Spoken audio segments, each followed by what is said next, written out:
Hello, hello, hello. How are you guys doing today? Happy Sunday. Oh, wow. Okay, so I have now tried to film this video like 4 or 5 times. Honestly, like it's a lot. And I get to a certain point and I start just getting all twisted, and so this is the final time. No matter what I say in this video, this is the final time. This is gonna be it as far as talking about this tonight, because I gotta say what I gotta say, and then I gotta move on from this, in all honesty. And you know, I know that I just did a video the other day and I said after this I'm done talking about this, and whatever. There's been a lot of evaluation that has occurred in the last couple days. I'm like really thinking about like what's the best way to get into all this.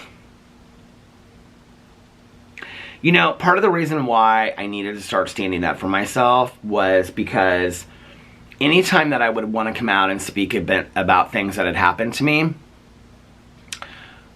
my fear was that it was going to get worse. I have that fear tonight. I have that fear that if I address things or talk about things, that it's just going to make it worse. So be it. I'm a grown adult. I can handle it. And there are some things I need to say. So please watch the end of this video. This is not going to just be another one of these videos where I talk about all this kind of stuff, the negative comments and all this kind of stuff. I am going to talk about that, but kind of just in referencing it. There are some things I need to explain to you. There are some statements that need to make. There are some apologies that need to be made. And then I want to explain to you some changes that need to occur on this channel moving forward. I can tell you that my plan sitting here right now at, what time is it? 1:14 a.m. on Saturday evening going into Sunday morning, is that I am going to film this video and upload it and post it on Sunday afternoon, probably while I'm at brunch, and then enjoy my Sunday with my husband and my dog. And then when I wake up on Monday, my plan is to return to doing drama videos on this channel, and getting back to the fan flipping and the laughing and what I was doing before all this stuff got so heavy over here, right?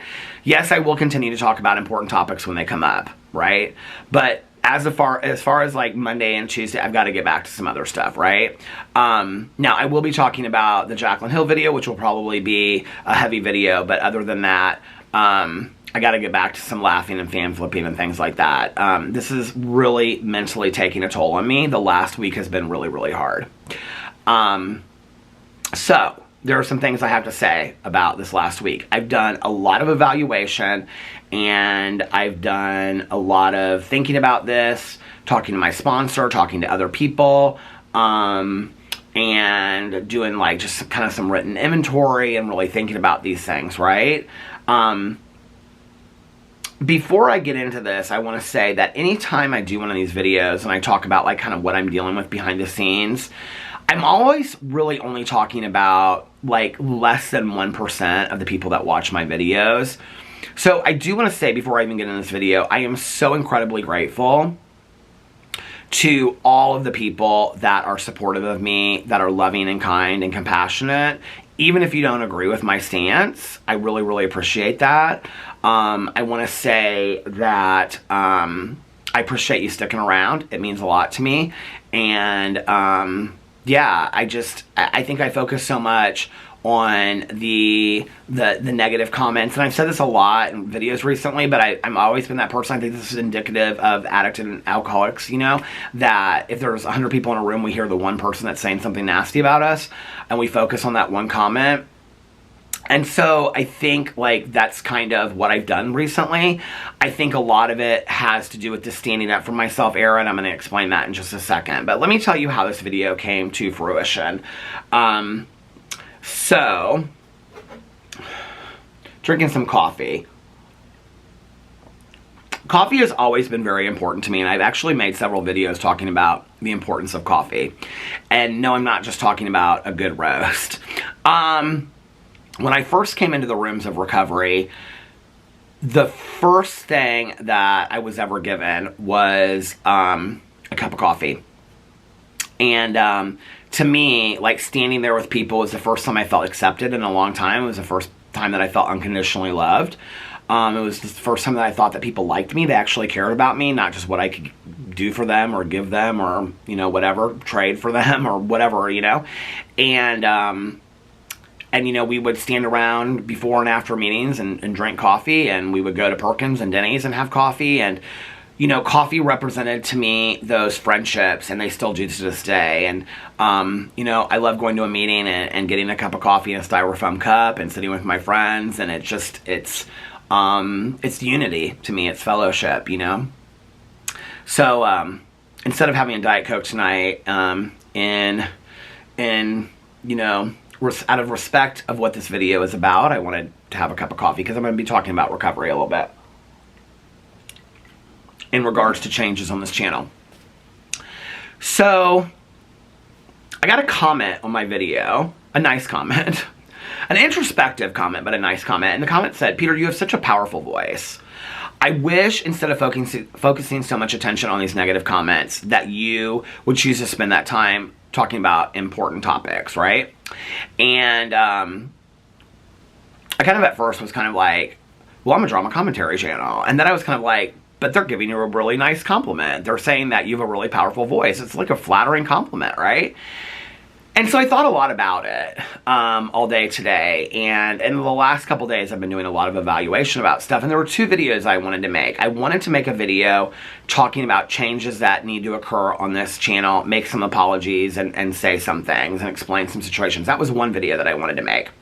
The other video that I started thinking about today that I wanted to make in response to this person's comment was I wanted to do kind of a revamped recovery video over here. And that's kind of what this is, but not really. I'll explain it to you. So I didn't want to just regurgitate my story and talk about, you know, like how I got into treatment and got sober and all this kind of stuff. I wanted to show like how recovery actually works in my life today, right? Because I think, like I say in so many videos, like I'm sober, but like what does that really mean? Why do I say that emotional sobriety is so important to me? Emotional sobriety is, who am I when I put down the drink or the drug? Am I still treating people nasty? Am I not being a nice person? Am I allowing people to walk all over me? Am I allowing people to lie on my name? Like, who am I in sobriety, right? Like, who am I when I put the drink or the drug down? Am I treating people similar to the way that I did when I was using? And you need to take a look at that I need to take a look at that on a regular basis, right? And evaluate that. So I wanted to do a video kind of showing, like, through step work and sponsorship and what I do in my daily life. You don't have to work a 12-step program. There's a lot of ways to get sober. This is just my experience, strength and hope, and what works for me. But I kind of want to just show from my point of view what works for me and how I apply it to my everyday life. Because so much of recovery, and we don't really talk that much about this, has really nothing to do with the drink or the drug. It's really a thinking disease. And it's really about, like, after, you know, like we put the drink or the drug down, it's really about working on who we are inside and mending the fences of our past, you know, and cleaning up the wreckage of our past and making amends and looking at character defects and doing inventory and on and on and on, being of service to others and carrying this out on and on, right? So I wanted to do a video showing you how, like, in my daily life, just for anybody out there that's interested, and how I apply the steps and how I apply my sponsorship and how I apply all this kind of stuff going to meetings and how I bring it home for me to continue to live out loud as a sober person, you know, and how, like, I bring it home to my husband. Like, for example, something that my best friend and I, like, we joke about all the time is that as a person in recovery, I have an amends process that I live by, right? Where I have to make amends for something, but my husband does not. So, you know, like, I can be at home and I can be like, yeah, like, I need to take accountability for that. Like, this won't happen again. You know, I take responsibility for that. And he'll be like, I really appreciate that. But then, like, he does something and I'm like, He doesn't have to take responsibility for it. Now, that's been worked on in marriage counseling, so that's come out, and we've, like, he's much better at it today. It's like I was telling a friend about this earlier, because I was talking on the phone to a friend, and their partner sneezed, and he said, bless you, and I go, don't you hate, like, when they sneeze and you say, bless you, but when you sneeze, they don't say anything at all? I go, that is something that has been worked out in our marriage. And they were like, how so? And I go, because they started laughing because the same thing was true of them, right? And they said, and I said, well, like, back in the day, like, Alex would sneeze, and I'd say, I mean, even if he sneezed, 4 or 5 times in a row, I'd be like, bless you, bless you, bless you, bless you, bless you. I think it's respect, right? And then, and this is, like, the real tricks of marriage right here, if you want to know the truth, when you've been together with somebody for 15 years. But, like, I would sneeze and he wouldn't say anything. And so finally I started saying to him, I mean, this was years ago, but I would say, like, you mean bless you, right? And he'd be like, what? Now I sneeze, bless you, follows right away by my husband, see? So you can teach an old dog new tricks, but no, like, and just in kind of like, living with a person that's not in recovery and things like that, and how I apply that to my life and all this kind of stuff.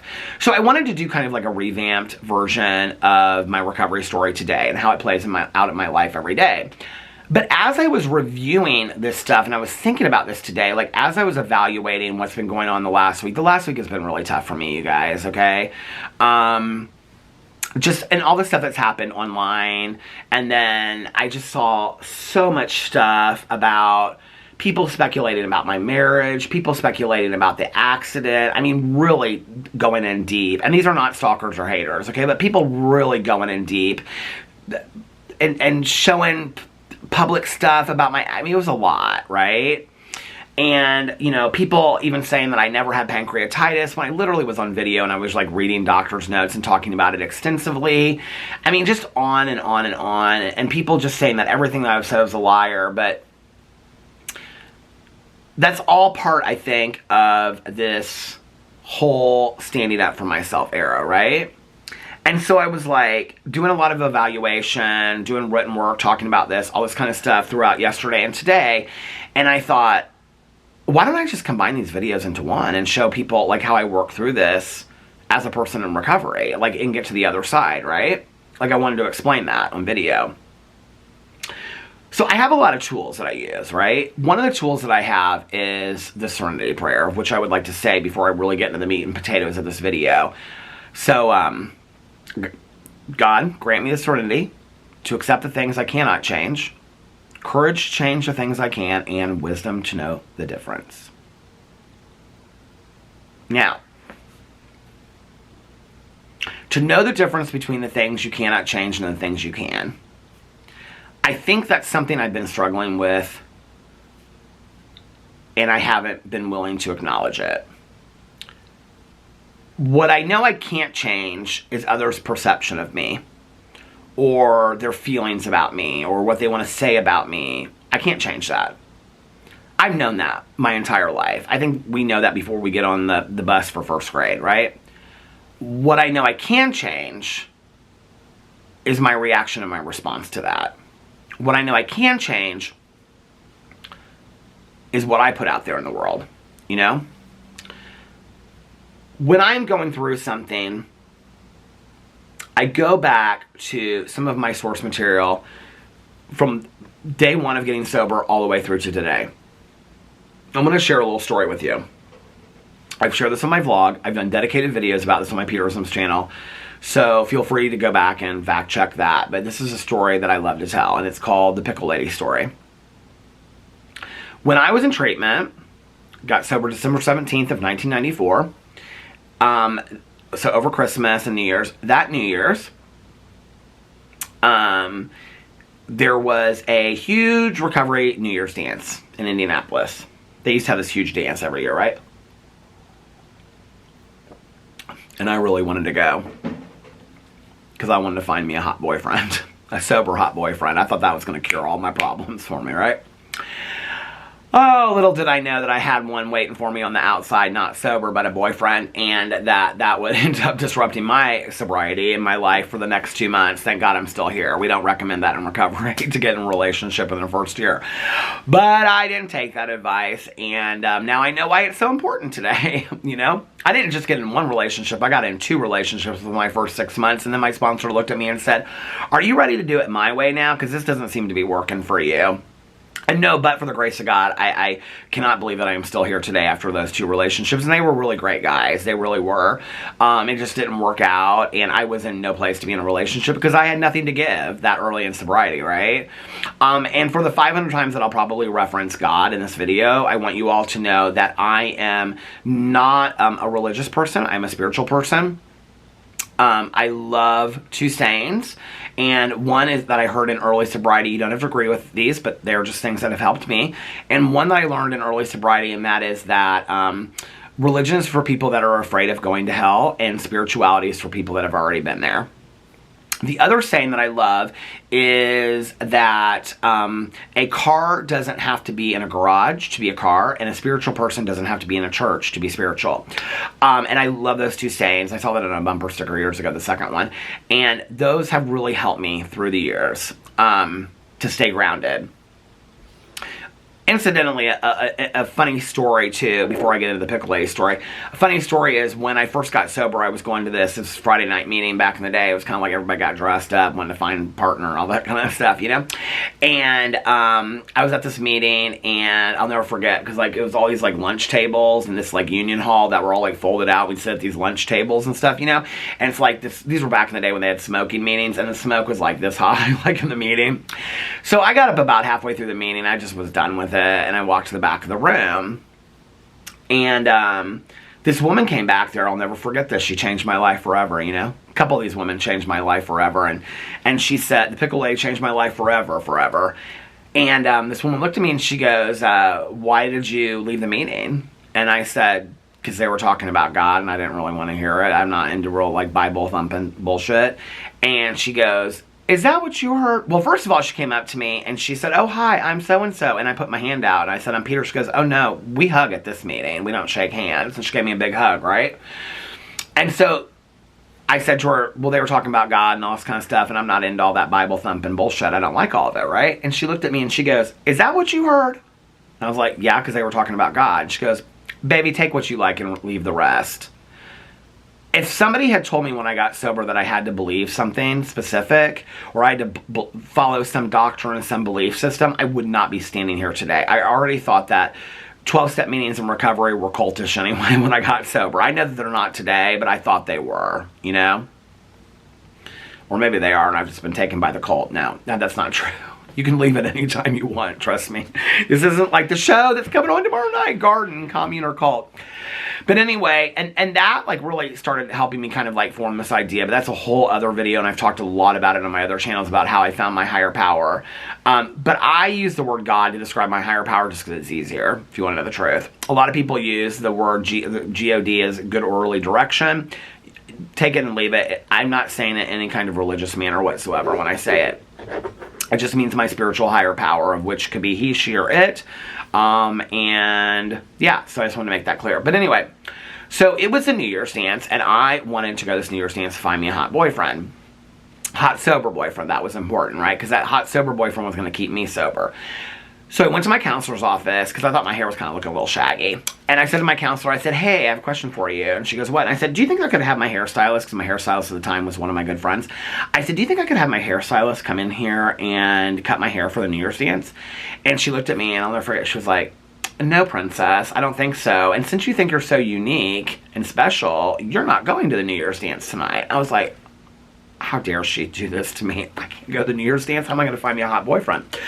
So anyway, I was so pissed, right? Well, back in those days, I smoked like a chimney. And the only way, if you weren't having people bring in cigarettes, the only way that you could get cigarettes is if you went to an outside meeting where they piled us all up into a van and they took us to some meeting, right? It was like blizzard conditions that year, going into 1995. But I was like, I'll go to this outside meeting because I hadn't really gone to any before, you know? I've gone to meetings inside the hospital, but I hadn't really gone to any meetings outside before. And I was like, I'll go because I want to go to the gas station and get me some smoke, some cigarettes, you know? And maybe get me like some caffeinated coffee or caffeinated fountain pop or something like that, because they had no caffeine in that hospital either, right? Except for on the detox unit. They had real coffee down there. So I was like, okay, so I'm going to go to this meeting. So I go to this outside meeting, and there is all these round tables in this church basement. We love church basements, you know? And so I sat there, and I was kind of like over to this side, right? And the woman that was speaking was like, let's just say it's like me like looking out to you. And I was like over here somewhere, right? She wasn't looking at me most of the time. She kind of looked from side to side, but mostly she was looking like this. Well, she had this big jar of pickles. Now, I know there are so many people out there that have heard this story on my other channels. They're like, oh, I love this story, the Pickle Lady story. People are probably like, I'm so tired of hearing this, right? But I love this story because this is the moment my life changed forever, was this night. And she had this big jar of pickles, and I thought, is this like a recovery thing or something? Why is she carrying these pickles? I don't understand this. This is what people... If I speak sometime, do I have to carry a big jar of pickles? Like, I didn't understand it. She handed out the pickles. What's going on with the pickles, right? So I am so bored at this meeting. She is telling this story, and she's talking about sleeping under park benches and losing everything in her life. And I'm like, that is never going to happen to me. Like, I am so ready to smoke a J. Like, seriously, that's where I was at, okay? I was not taking that shit seriously at all. I was done. I was like, get me out of this place. I'll do my days, and then let me go on, and I'll just smoke some J's until I can't, you know, then people are off my ass and maybe I can start drinking again or something. I hadn't figured it out that far, but I just knew that I wasn't done with everything yet, right? So at the end of her lead, which is when we share our stories in recovery, she put her hand on top of the pickle jar, and she turned and she looked right at me. I'll never forget it. It's like, I mean, literally, I can see her in my head. White hair pulled up on top, little jacket on. She looked right at me. And she said, and that's why when I speak today, I always carry a jar of pickles. Because I used to be a cucumber, but now I'm a pickle. And once you get pickled, you can never go back. And I had tried so hard to stay sober on my own, through friends, by several different treatments, counselors, therapists. I mean, I couldn't do it, right? I could not do it. And when she said that, I was like, okay, you're a pickle, and you're fucked. Because you can never do it your own way back again. It's never going to work for you, okay? The smoke and the J stuff, it always leads back to the same place. You're done. So we go back to the hospital. I watch the ball drop. I'm so bored. Nobody from the hot boyfriend dance party, which there probably wasn't even anybody there, was coming home until, like 3 o'clock in the morning. That's when that bus arrived. So my one friend had brought me like every Michael Crichton book in the world to read while I was in treatment. And so I read all these You guys are like, what does this have to do with this channel? Trust me, I'm getting there, okay? So she had brought me like every Michael Crichton book. Well, I'd read them all. Sphere, Disclosure, all of them. I read them all. I loved Michael Crichton. God, when he passed away, I was devastated. I was like, no more books. Like, I love you, but no more books. Like, I was devastated. I was like, could you please be like V.C. Andrews and have like 20 outlines for 400 books so we can keep on reading your books? I loved his books. Airframe, all of them. Oh my God, they were so fantastic. So the 1492 or whatever the one is where they go back in time to the castle, I loved that one. I loved all of them. So anyway, the book Sphere was better than the movie. Sphere was one of my favorite of all of them. Jurassic Park, he was the one that wrote Jurassic Park. But anyway, so I went up to the nurse's station. Okay, so in the cafeteria, like every night around like 10 or 11, they would put out like a plate of like loose, like lunch meat, and then like bread, and then like chips and chocolate chip cookies. I loved it. Okay, I loved it so much. I'd always make me a plate and go sit in the cafeteria. In the cafeteria, it was snowing like every night. It was like blizzard conditions, right? And I'd eat, and then I'd go right outside the doors where it was like blizzard conditions, and I'd smoke a good cigarette and have a cup of decaf coffee in a styrofoam cup. See? Again, the coffee, cozy, right? So I was going to go down to the cafeteria wanting to get a good book to read or something like that. The cafeteria had all of these slogans on the windows, things like just for today, one day at a time, then keep it simple, stupid, all the recovery slogans. And then my favorite to this day is, if you always do what you always did, you'll always get what you always got. I remember that today, right? So I went up to the nurse's station and I asked this guy that was working there, who I ended up working with in the same treatment facility. He ended up passing away probably about 10 years ago. He was a fantastic gentleman. I loved him. And I said to him, I said, hey, do you guys have any good books back there to read? Like, I ran out of all these Michael Crichton books. You know, I thought I was being real nice and stuff. And he throws down the basic text, this recovery program, right? And he's like, yeah, why don't you give this a try? And I'm like, you are rude. Like, seriously, I do not want to read this bullshit. But I was like, well, I guess I'm being told to do something. I should probably do this, right? So, I went to the cafeteria. And I sat down there and I read the first 164 pages of the basic text. While I was eating my turkey sandwiches and cheese, jalapeno cheese, pepper jack or whatever it was, and my chips, and going out and smoking a cigarette here and there and drinking some decaf coffee, and I read the first 164 pages, and it changed my fucking life. It changed my life. And whenever I share my story today, and whenever I tell my story, I always read the last paragraph of page 164. And somebody did a needlepoint for me. It is in our bathroom. It means the world to me. It will be in every house I ever live in from now on. And it is the last paragraph of page 164. And at the top of it is my birth date. And on the bottom of it is my sobriety birth date. So, I want to read to you the last page of 164, which I know by heart, but I want to read it to you straight from the book. Abandon yourself to God as you understand God. Admit your faults to Him and to your fellows. Clear away the wreckage of your past. Give freely of what you find and join us. We shall be with you in the fellowship of the Spirit. And you will surely meet some of us as you trudge the road of happy destiny. May God bless you and keep you until then. And I did not know what the road of happy destiny was, but I knew that I was not on it. I had no clue what it was. But I was willing to do whatever it took to stay sober and change my life. And things got very real for me after that night. Things have been very real for me since that night. I do not take recovery lightly. I do not take the work that I do in recovery lightly. I do not take inventory lightly. I do not take evaluation of my life and my choices lightly. I don't take any of it lightly. I want to read to you a passage that my sponsor had me read for like almost the first 2 years of sobriety. And it is in the very back of the book in a story, and this is it. I used to know this by heart. And acceptance is the answer to all of my problems today. When I am disturbed, it is because I find some person, place, thing, or situation, some fact of my life, unacceptable to me. And I can find no serenity until I accept that person, place, thing, or situation as being exactly the way it is supposed to be at this moment. Nothing, absolutely nothing happens in God's world by mistake. Until I would accept my alcoholism, I could not stay sober. Unless I accept life completely on life's terms, I cannot be happy. I need to concentrate not so much on what needs to be changed in the world as on what needs to be changed in me and my attitudes. This passage forever changed my life. I still apply it to my life today. This is the majority of what this video is about.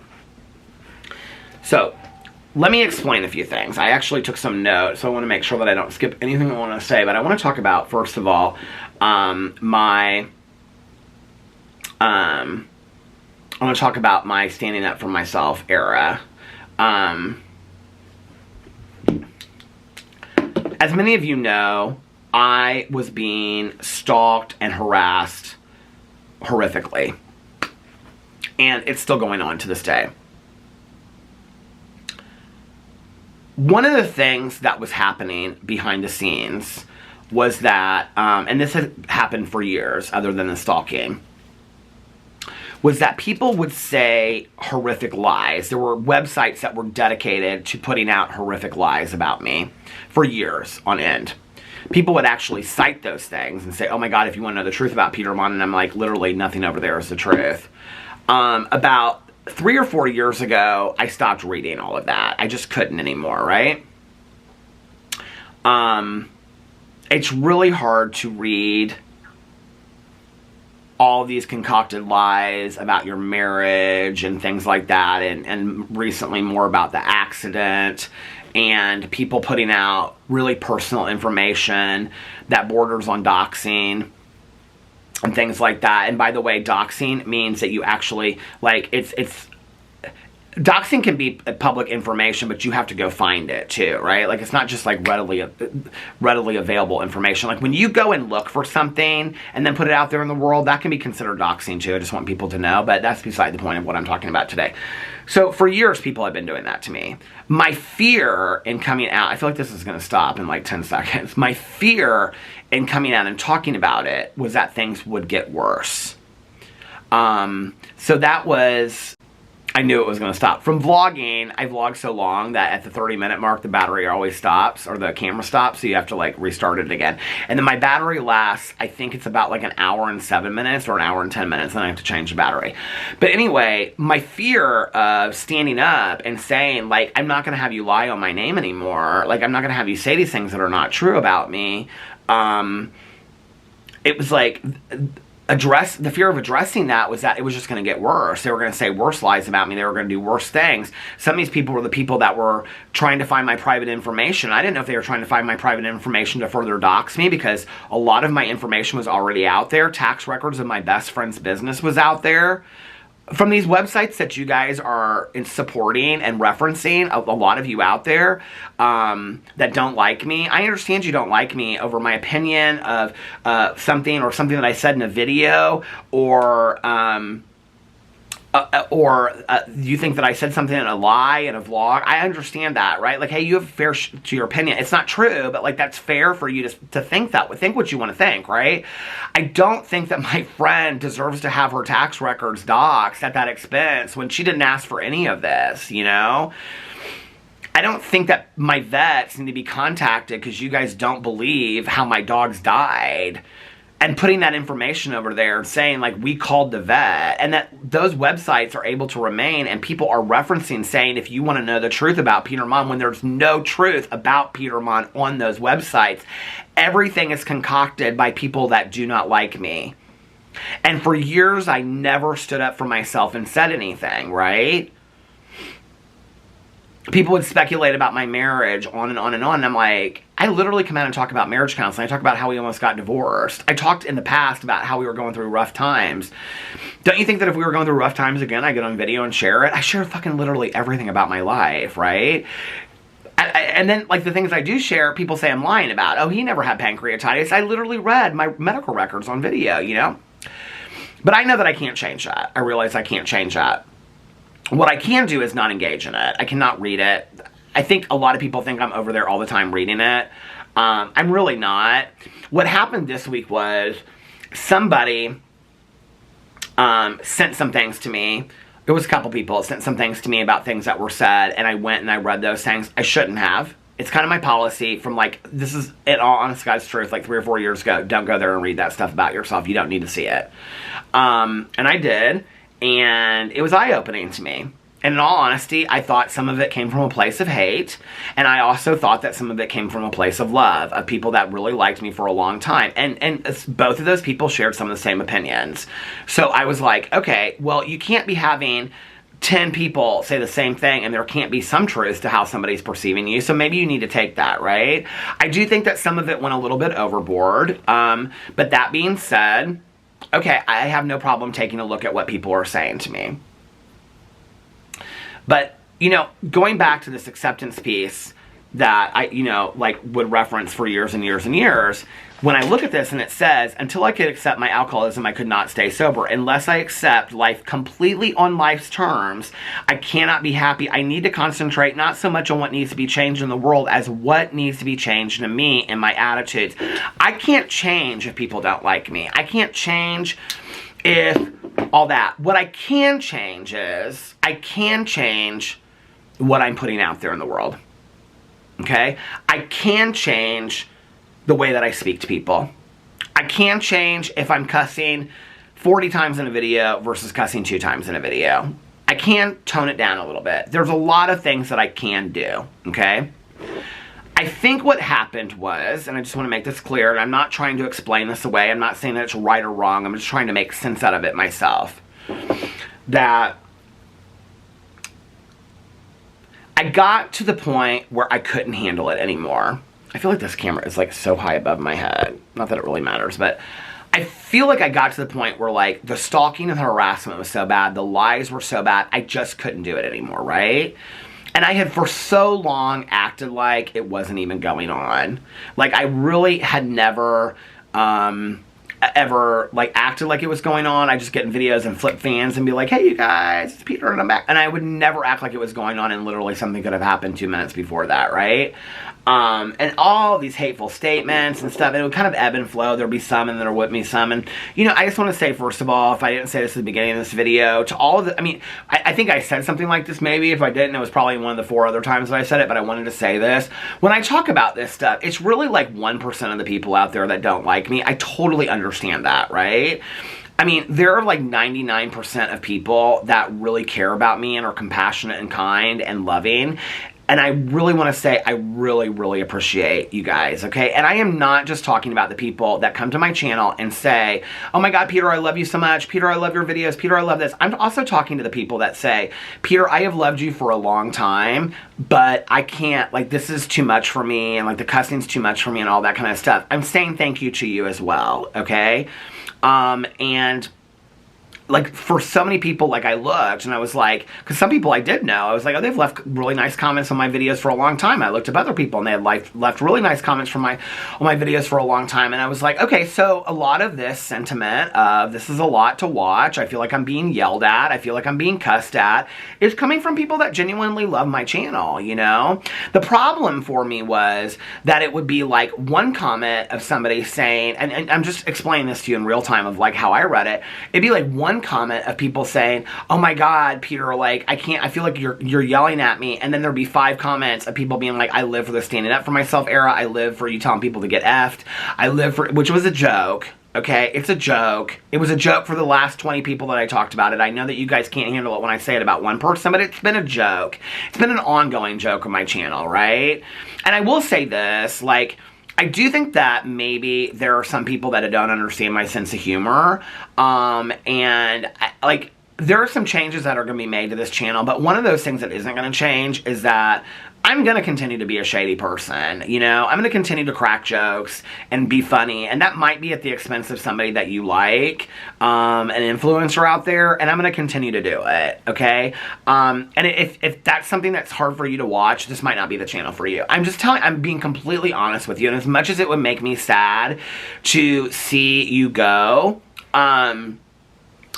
if that's what you need to do, then I totally understand that. That being said, I feel to some degree like I'm willing to take a lot of accountability and make some changes on this channel. Please give me a chance to rectify the situation, and also maybe lower down a little bit of what is so offensive to you, and maybe see that there is some humor in some of these things that I'm talking about.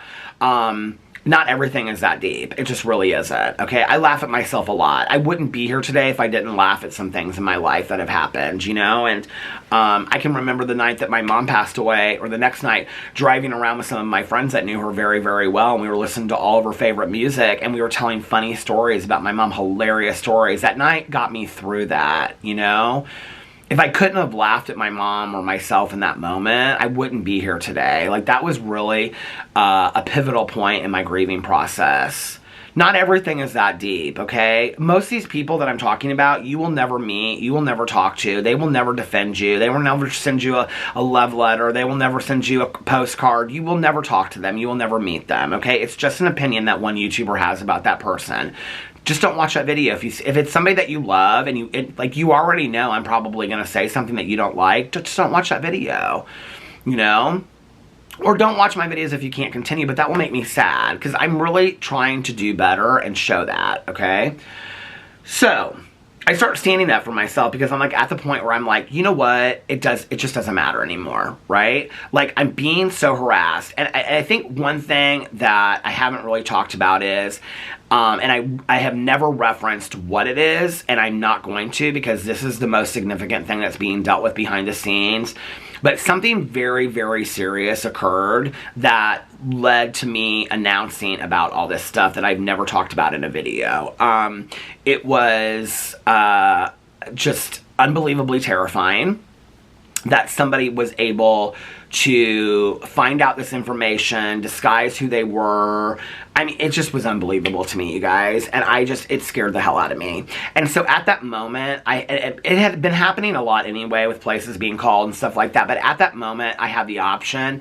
And I'm also going through this, like, and I'm dealing with this lie, and this person's been lying about me, and this lie's been going on for years, and people have been saying this shit, and none of this is true. And I think I just broke. I think I just was like, it's enough. I can't handle it anymore, okay? And I cannot continue to flip a fan and act like it's not going on. I just can't. You know, one person can only handle too much, or so much, and I couldn't handle it anymore. And I think I just snapped. And I was like, listen, I've got to come out and talk about this, because you know what? I'm not talking about it, and it's continuing, and it's gotten to this level where my husband's having to come home from work, and I'm having to call every family member and every friend of mine to say, hey, listen, you need to, like, be very safe. Like, I'm very worried about your safety and all this kind. I mean, it was terrifying, okay? And so I think in that moment, I was like, and I talked to Alex about it, I talked to my sponsor and my therapist about it before I did it, and I was just like, listen, they're gonna come for me anyway, so I might as well just share what I'm going through online. And that's why I shared it. And I really shared it also because I wanted to protect myself so that the story was out there, and I wanted people to know that I knew who they were, number one. Number two, and number three, I wanted to share it in case there were other people that were going through a similar situation as I have. Every time I share something in my story, it's always to help somebody else out there as well. I have learned from other people sharing their stories with me. I believe in recovery there is no greater power than one addict or one alcoholic sharing their story with another. And I think in life, turning our wounds into wisdom and sharing about how you made it through grief, or how you made it through this, or how you made it through that is really just helping somebody else. That's the first plane that's been over this house. Well, earlier today there was one, but like it's been a long time. It's been hours. It's a helicopter. It's not a plane. So I come out and I share the story, okay? Well, this is important because I share the story of being harassed and stalked around the same time, I think maybe even in the same video, that I say, I'm done with it, I'm standing up for myself. This is my standing up for myself era. I always said about an hour, my throat starts really itching bad, 40 minutes to an hour. So I got unbelievable support from people that were like, I cannot believe that you're going through this. You guys, I appreciate it, but I just want to say, you have no idea how bad it got. Like, you really have no clue. And it still continues, but not to that level. So yeah, it was probably one of the most terrifying moments of my life, in all honesty. But I think what happened was I started standing up for myself against the lies and the liars, and a lot of the comments kind of got mixed up into that, and then people were supporting me and people were like rooting me on, and they were like, yes, Peter, yes, stand up for yourself, go, you know, tell them to get fucked, you know, all this kind of stuff. Oh, we love this Peter cussing era because they hadn't seen it before, right? And I think it was like, I just felt like I was being just filled with gasoline. I just felt empowered, right? Like, for the first time on YouTube, I had influencers manipulate me. I had been people lying about me for years. I had been stalked and harassed to the point that it was just terrifying at that point. And for the first time in my life on YouTube, I felt empowered. Like, I really felt empowered. And it just kind of started to escalate, you know? I don't really think that I did a whole lot that was wrong, I'll be honest with you. I've done a lot of evaluation with it. I don't think that I did anything that was horrific. I just don't. I've done a lot. I've watched back a lot of my videos since then, and I have done a lot of evaluation on it. And I think, if anything, what I know is that my tone was super hyped up and at times really negative. when people say that and this is the other thing I just want to say, right? So for every time I would get a comment, you know, where people would say something like, I feel like I'm being yelled at, or you're cussing a lot, and this is kind of offensive, this is off-putting to me, there'd be like 5 comments in a row. People say, this is where people will pick apart this video, and they'll say, yeah, you excuse it away by saying this. I'm taking accountability for this, okay? So just buckle yourself in until the end of the video. So it was confusing to me because I was like, well, I don't know what to do, you know? Like, even at times where I felt like I was being, like, real pumped up, I was kind of like, I would stop a video, like, when I was done with it, and I'd be like, that was a lot. Like, I felt exhausted when I got done filming videos in a way that I never had before. When I would do these videos out here late at night, I didn't feel like that. I felt calm and relaxed, and I'll never forget, and I said this in a video, my friend Valerie said to me, like, you are so completely 100% yourself when you're making the videos on the front patio late at night. And I was like, wow, like, okay, so maybe that's like the position that I need to aim to, right? But then people started asking me to talk about this person and that person, and it was all heavy topics we've been talking about this summer, and to be honest with you, it's really drained me. That's no excuse, but it's really drained me. And then I I felt like I came out and I talked about something, and I probably should have done more. I should have done more research before I did. And but people really wanted my opinion, and I was like, I didn't really know that I was walking into this whole situation the way that I did. I should have better prepared myself for that. And so then I just got bombarded with all this stuff, and I really didn't know what to do with it, right? The only thing I knew to do for it was to continue to stand up for myself, because that was something that made me feel empowered in that moment. Look.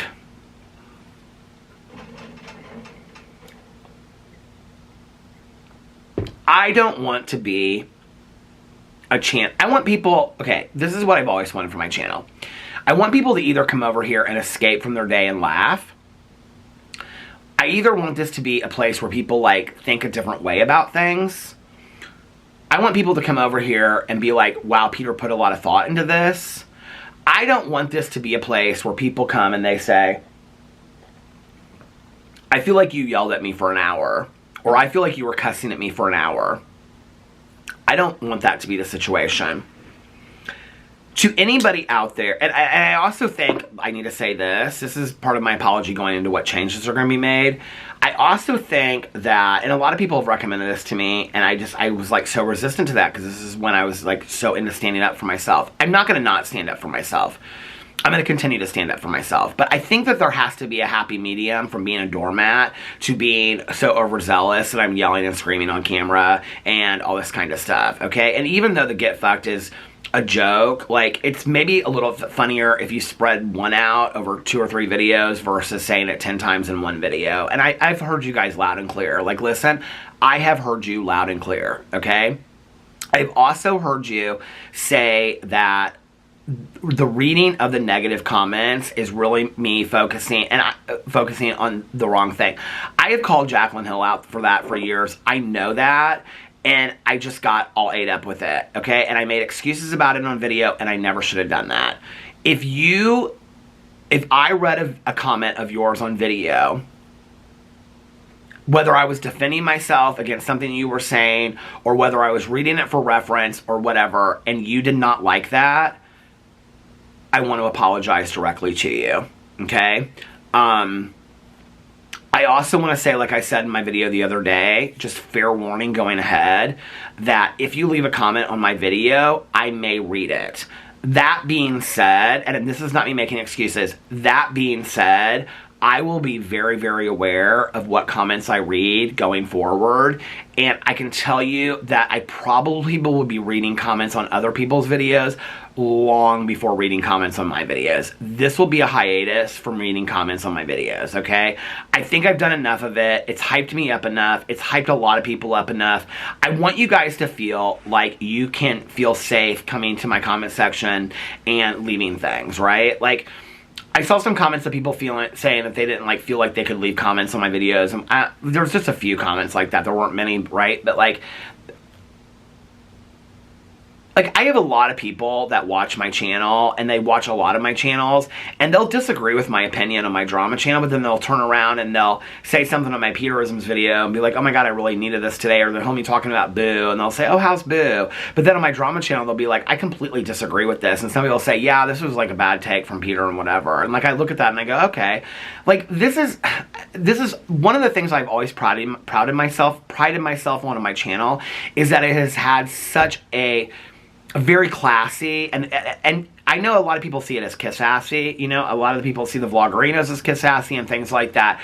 I get it, right? But like, one of the things I've always respected, and this isn't really about me, it's about the people that watch my videos, is that, and I know people are like, there's no disagreement, there's no negative comments on your videos, just hang around and read the comment sections long enough like I do, right? Because I do read every comment. There's a lot of people that disagree with me on my stance on almost every single video.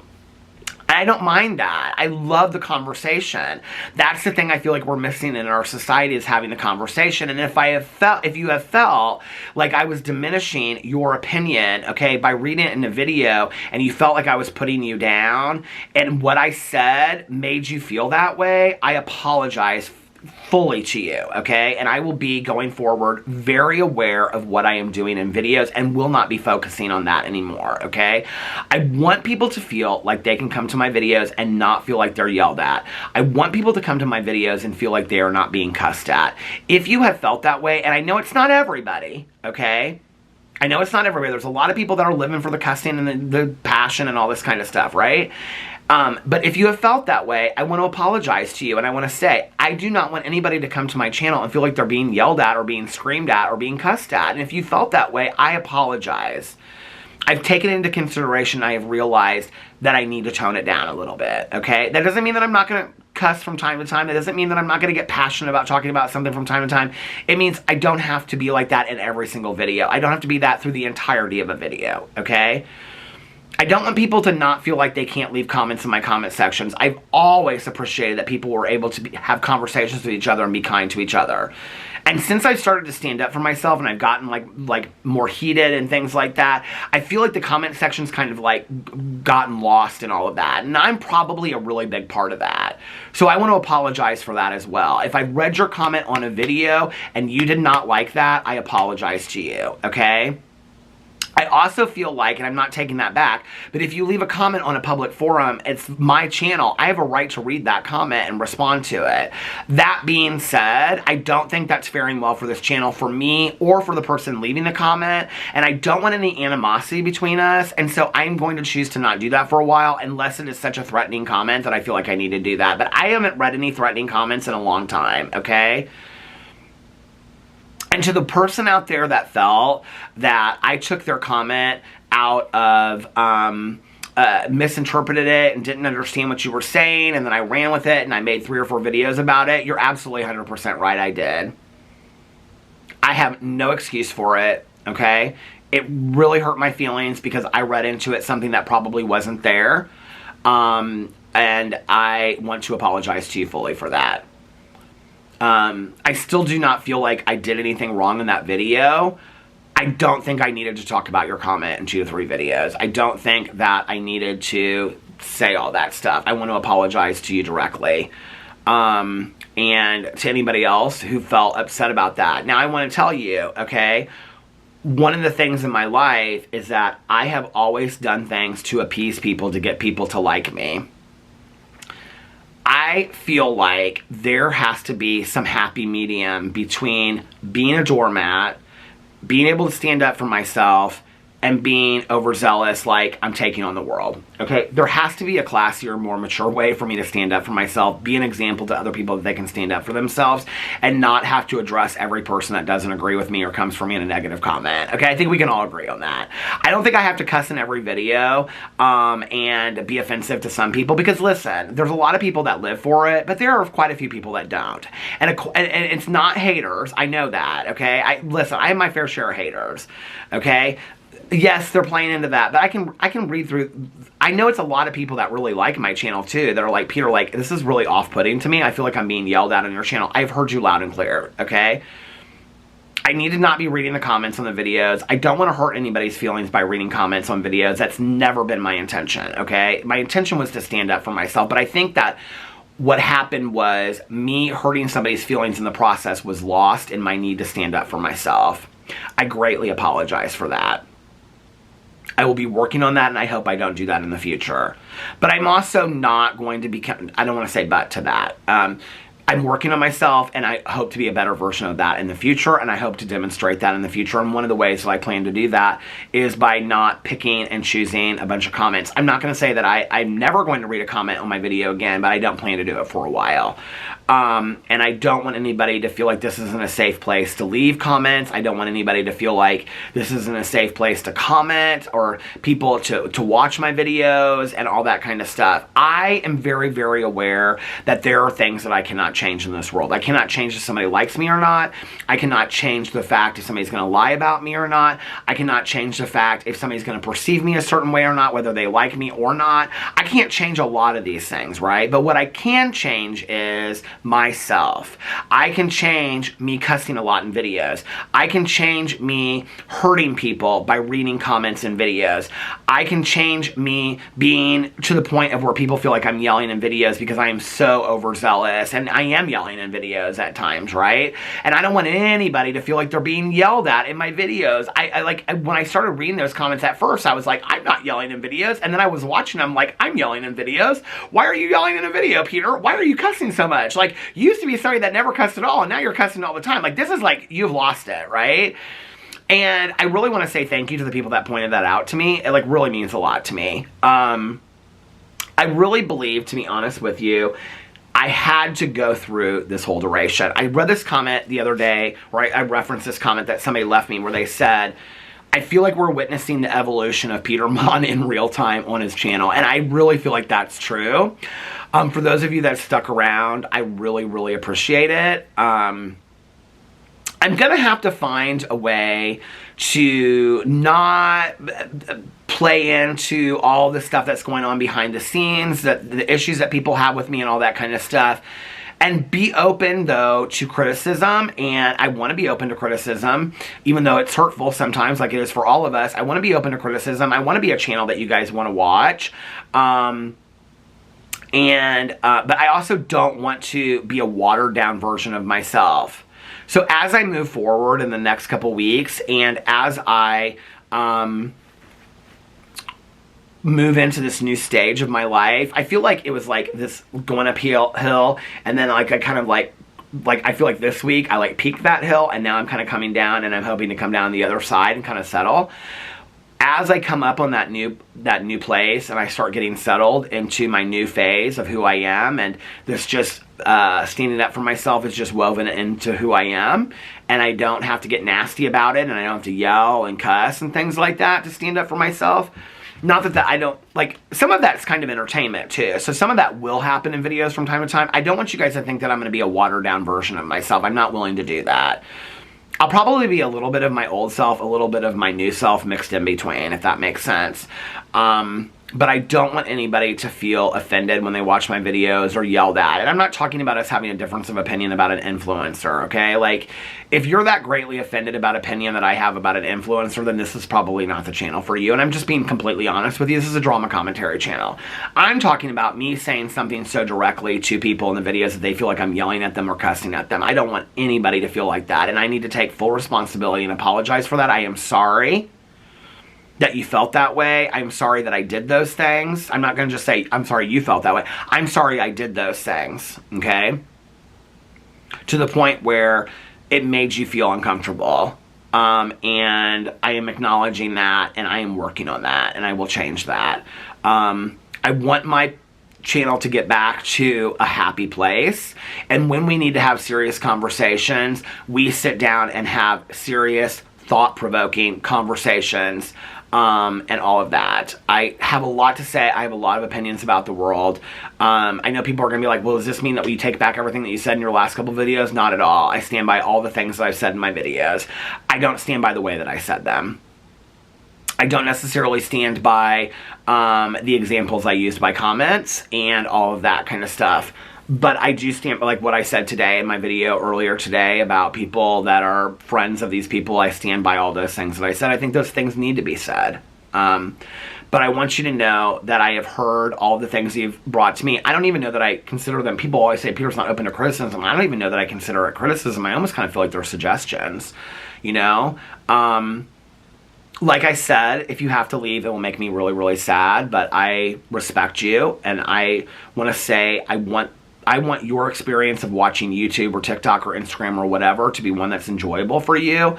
I want to be a place that we are either having deep, important conversations, or I am flipping a fan and being funny. I don't want anybody to feel like they are being yelled at, ridiculed, mocked.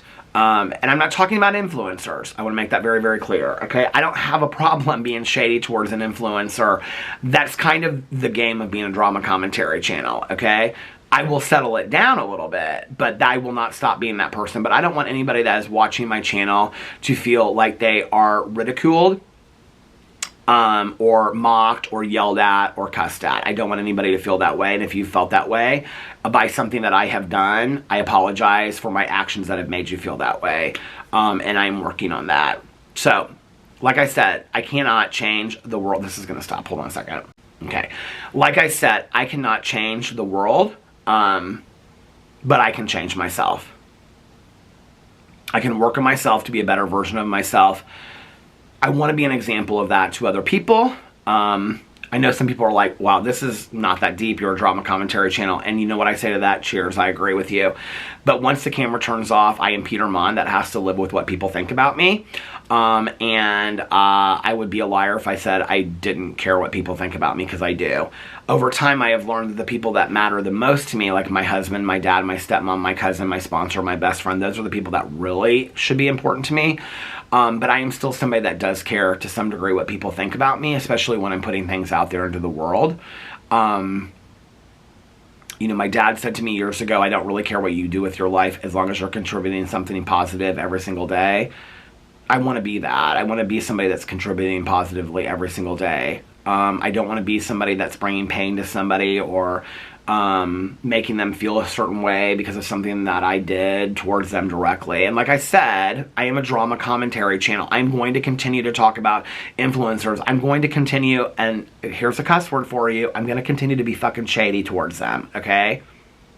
That goes along with the nature of the beast of being a drama commentary channel. I'm going to flip fans, and I'm going to say what I have to say about these people. I'm talking about how I speak to my audience, how I am to you guys, things like that. And I've really taken a look at that. I don't think people really see this sometimes from me. Maybe I don't show it. But when you guys leave comments and I get enough of the same comment, I really do take that to heart, okay? And when enough people are saying, like, Peter's changed, whatever, like, you know, for a long time, I kind of was, like, so empowered by this, stand by it, like, you know, like, yes, you've changed, and if they can't deal with it, then they can just get fucked, and they can leave, and whatever. And then, like, I felt like myself, like, just, like, boiling to this point of combustion, right? And I didn't even like how I was feeling. But I did, for the first time in my life, feel like I was standing up for myself in a way that I never had been before. I have to believe that coming down from this mountain, there is another place that I can land where I can stand on my own 2 feet, stand up to the lies, stand up to the stalkers and the harassers, and I can stand up for myself in a way that I never have before in my entire life, from a point of class and from a point of respect to myself and to others out there as well. And I have to learn how to stand up for myself in a gentler, kinder way. I just do. And I really appreciate everybody's support of people saying, like, I'm living for the stand up for yourself era and all this kind of stuff, you know? And I think to some degree it was like, oh my God, people are really liking this and whatever, you know? I'll give you a piece of that every once in a while. But it's a lot for me to live with, and there's a lot of people out there that I think are affected by that too. So please be patient with me. I hope you'll stick around as I move into this new transition, this new period of my life. I don't know what this is going to look like. Honest to God, I have no idea when I land on the other side of this mountain what it's going to look like. And I want to be a better version of myself, a kinder, gentler person. Not in how I'm talking about influencers, because I'm going to still hold them accountable and I'm going to still say the same things. That's not changing over here, okay? But I want to get back to laughing. I want to get back to joking over here. When we have serious conversations, I want them to be like this, sitting in a chair where I'm talking to you like I'm talking to a friend. I miss those days. I feel like I got off the road a little bit and I veered. But I feel like I had to go through what I went through. You know, when it talks about acceptance, it says that nothing happens by mistake. I know that a lot of people struggle with that. I struggle with that for a long time too, but I try to look at my life today and say, okay, if this happened, why did this happen? What is the learning experience for me to take from this, right? And I think the learning experience for me is that growth is not always linear. It doesn't always look pretty. And sometimes you have to go through some madness to get to the other side.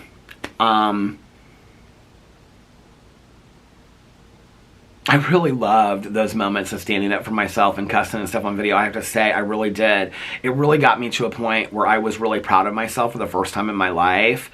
But the reality is, that is not who I want to be every moment of my life. I don't want to be that person to the people in my life, to you guys. I don't want you guys having to feel that long term, short term. I don't want you to feel like I'm being cussing at you, yelling at you. To those of you out there that did, I know there's gonna be a lot of people that say I never felt that way. I appreciate that.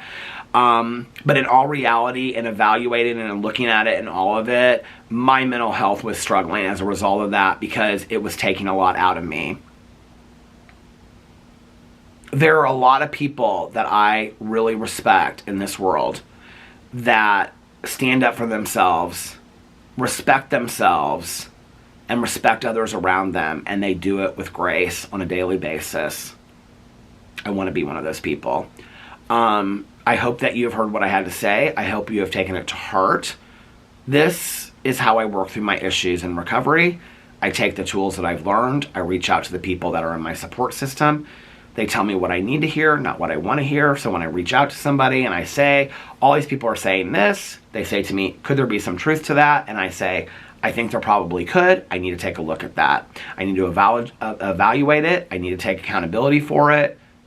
I need to apologize for it. I need to work on it moving forward. I want to move into this next phase of my life. I want to bring you guys along for that journey, and I hope that you're here for it. I love you, and I will see you tomorrow. Happy Sunday.